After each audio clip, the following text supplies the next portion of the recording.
అంచేత ఈ ట్రైనింగ్ లో మనం నేర్చుకునేది పరిచయాలు నేర్చుకోవడం ప్రధానమైనటువంటి అంశం. కౌమార బాలికలు సంఘాలుగా లేదా గ్రూపులుగా ఏర్పాటు చేసి ఆ కౌమార బాలికలతో ఏ విధంగా మాట్లాడి ఎలాంటి కార్యక్రమాలు చేయాలో తెలుసుకోవడం అనేటువంటిది రెండో ప్రధాన ఉద్దేశం, ఈ ప్రోగ్రామ్ యొక్క మెయిన్ ఎయిమ్. అదేవిధంగా కౌమార దశలో ఉన్నటువంటి ఈ ఒక ప్రత్యేకమైనటువంటి ప్రోగ్రామ్స్ డిజైన్ చేయబడ్డాయి. ఆ పథకాలు ఏమిటి అనేటువంటిది.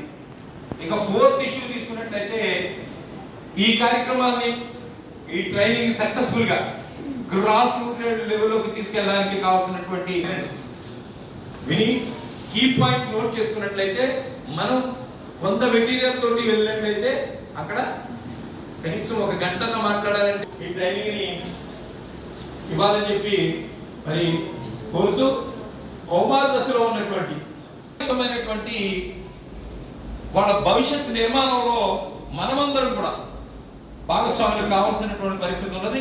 మరి భారతదేశం అంటే ప్రపంచంలోనే ఏందో చెప్పాను, యువ భారతం అని చెప్పి ప్రపంచంలోనే అత్యధికంగా యువకులు కలిగినటువంటి దేశం అంది. అంటే భవిష్యత్ తరాల్లో అగ్రగామి దేశం కాబోతున్నటువంటి దేశం ఏది? భారతదేశం. ఎక్కడైతే యువత ఉన్నదో ఆ యువతని సక్రమంగా మంచి నైపుణ్యాలతోటి వాళ్ళని తీర్చిదిద్దినట్లయితే ఈ దేశ స్థాయిలో ఉండడానికి దోహదపడుతుంది. ఆ విధంగా భారతదేశ జనాభాలోనే 20% యూత్ అనేటువంటి వాళ్ళు కౌమార దశలో ఉన్న వాళ్ళు ఉన్నారు.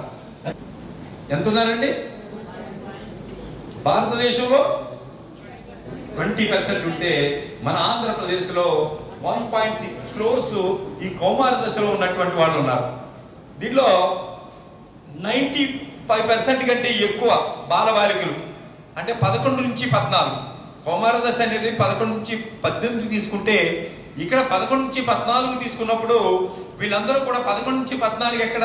ప్రాథమిక పాఠశాలలోనే, యూపీ స్కూల్లోను, హై స్కూల్స్లో ఉన్నారన్నమాట.